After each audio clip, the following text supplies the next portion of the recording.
meeting room 5 here, which has an all-in-one system, and then we have the second room,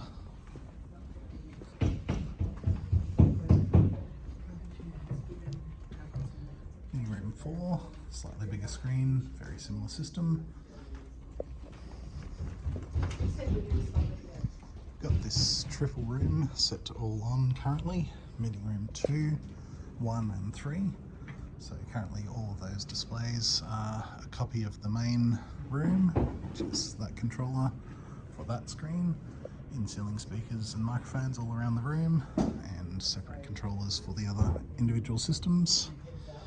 And we just click on if we want those to separate into separate rooms, and you'll notice now the display on the right is as it was. The display on the left will swap across to its local system with that control pad there, and then the last one is also back to its individual system with the controller here, all from the touch of one button.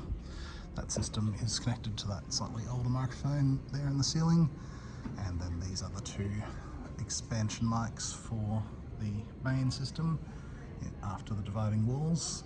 Those ones are now disconnected because we've got that green light on, which means they're all as 1, 2, 3 separate rooms, and the expansion speaker and mic connected to that main system have just been disconnected from that Kramer button push AV King if you need a system like this for your office.